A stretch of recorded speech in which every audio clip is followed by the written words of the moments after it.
Good evening, travelers. It's a chilly evening over Dallas as we're taking off in the behemoth of the skies, the Airbus A380. Today, we're testing out British Airways Premium Economy product. Is this product holding its own amongst an aging fleet of British Airways A380s? Or are they in bad need of refurbishment? Find out today because we're linking adventures. We'll start our journey today in Columbia, Missouri, the town where I grew up in. We'll fly out on an American Airlines regional jet to Dallas, where we will get onto A380, which will shuttle us across the pond. This is actually my first trip on an A380, and I can remember my excitement watching the development of this plane when I was growing up, but until today I've never had the chance to fly one. It's just a little over 8 hours from the time we take off until we land in London, so today we're really going to get a chance to see everything that British Airways has in store for us.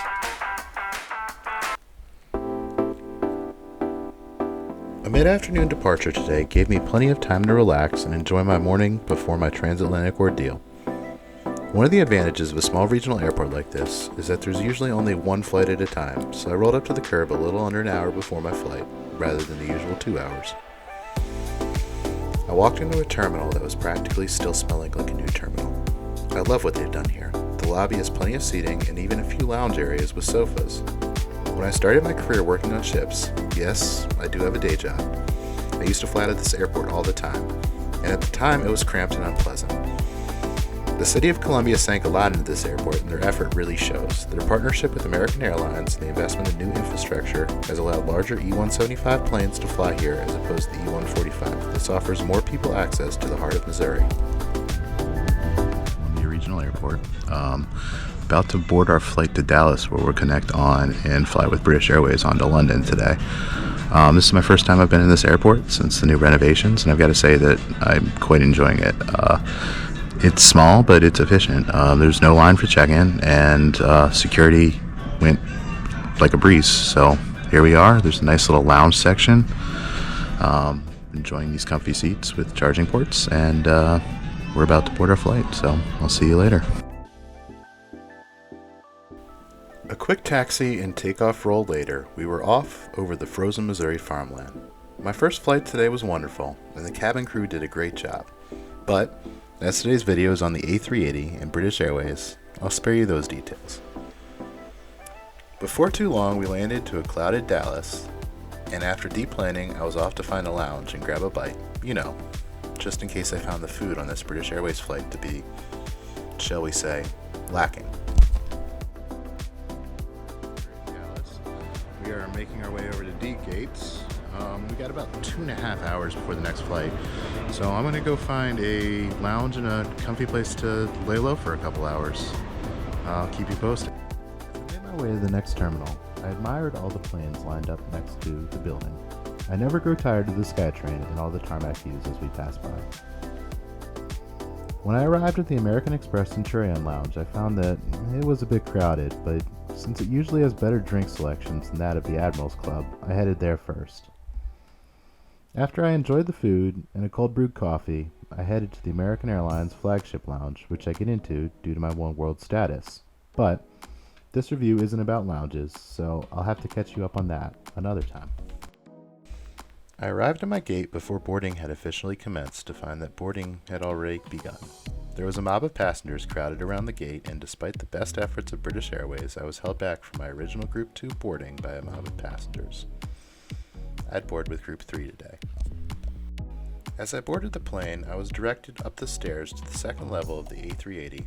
Apparently, there was a jet bridge that was out, so I'd found my way down the jet bridge and up the stairs to my seat. The Premium Economy section, or World Traveler Plus as British Airways refers to it, is located in the second level of the A380 behind a business class section. The Premium Economy cabin is organized in a 2-3-2 layout with 9 rows of 3 in the center and 7 rows of 2 on the port and starboard sides. The AB and JK make for better seats for couples or those traveling alone who only want to deal with one seat companion. The 3 seats in the middle are great for families. Unfortunately, one person simply must get the middle seat. I always wondered who picks the middle seat in Premium Economy. Either somebody doesn't value direct aisle access, or the airline kinda stuck them with the middle seat. The bulkhead row is the golden spot as far as seats go if you can get it. There's ample legroom without the chance of someone reclining into you, one of the major issues of Premium Economy. The The ample recline can make it hard to get out of your seat if the passenger in front of you reclines. Also, since the bulkhead is shared with the business class cabin rather than the galley, there shouldn't be much traffic or noise in that row. However, the only risk with this is that the row has the bassinet spots, so if a family is traveling with an infant, you may be next to that. If you do choose this row, maybe consider packing some earplugs. If at all possible, I would avoid seats in row 68. They're only located in the center section and right across from the lavatory. Though there is a curtain that might block out some of the light from the lavatory, it won't block any noise, and since these are lavatories used by the Premium Economy cabin and the Economy cabin, you'll constantly be disturbed by passengers transiting here. I arrived at my seat 65K, to find that 65J was empty.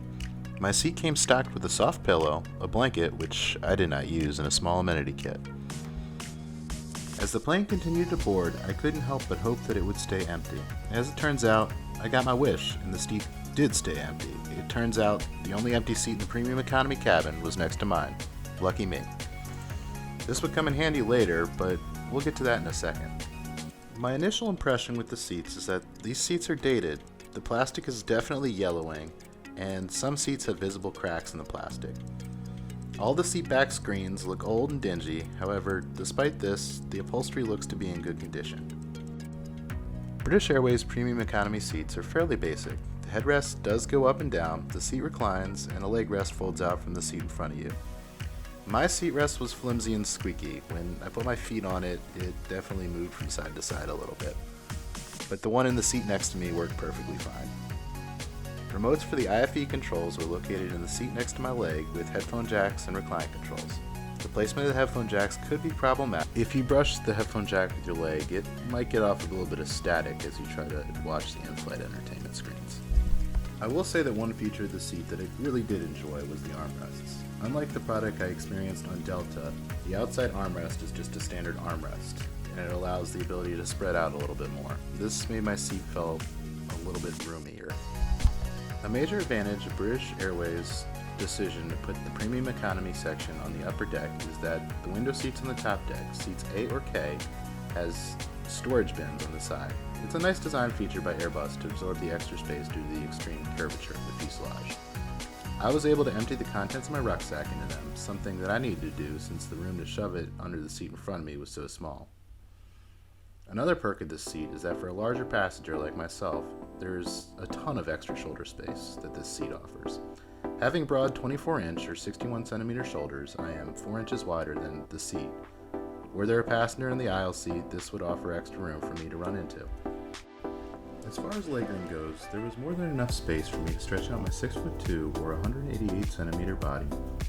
The leg rests offer an opportunity for relief on longer flights to take some pressure off of your hamstrings, but I found them awkward and I left them up and found them in the way of my foot space. When I did use them, the placement of the supports makes it hard to get comfortable with 2 feet on, and if you place your feet further out, you can run into the box for the IFE, or your feet kind of slide off. As we continued boarding the plane, the flight attendants scrambled to find bin space to store bags from the World Traveler cabin, British Airways' name for their economy cabin. The A380 has very small bins on the outside rows, so in the economy cabin with a 343 configuration, they really are too small, as I found only 2 or 3 carry-on bags can fit in each row. Not long after all this commotion though, we were offered a choice of a pre-departure water or orange juice in an actual glassware. It's a nice touch for British Airways, I have to admit. Following a short safety video, I attempted to browse the IFE selection. However, I was surprised to find that the IFE screen at my seat was broken. Remember earlier when I said that I was fortunate that no one was in the seat next to me? Well, this would come in handy because once we were airborne, I was able to slide into the seat next to me. The IFE screen in that seat did actually work, and I was able to watch a movie while we were airborne. Finally, we pushed back from our gate, taxied out to the runway, and took off into the night sky over Dallas. I never ceased to be amazed at how such a large plane can even leave the ground, let alone do it in such a smooth manner as it did this evening.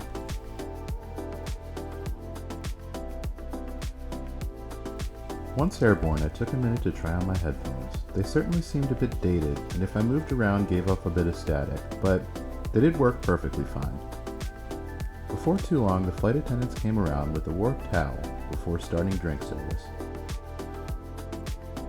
The warm towel has become a bit of an expectation in the premium economy cabin. However, I always think that it's a nice touch. I think it definitely serves to differentiate the premium economy product from the economy product. And it does help to make it seem like you're getting a little bit more of a refined product.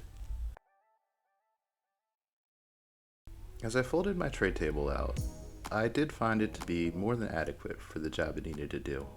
It was a 50-50 split table. It had one half for beverages if you chose to use it that way, and a full table out for meal service.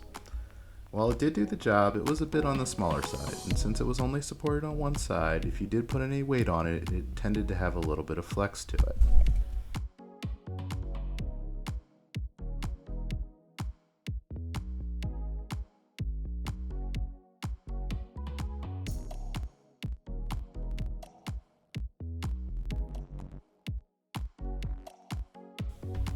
As I waited for beverage service to arrive, I took a minute to unveil the amenity kit that British Airways provided. It came in a little bit of a cloth sack, which was a little difficult to open at first.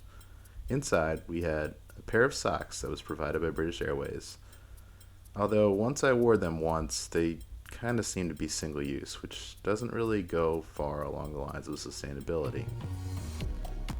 We also have this eye mask here. As you pull it out, it kind of has a little bit of a cheap feel to it, but it'll do to make the cabin dark so I can sleep.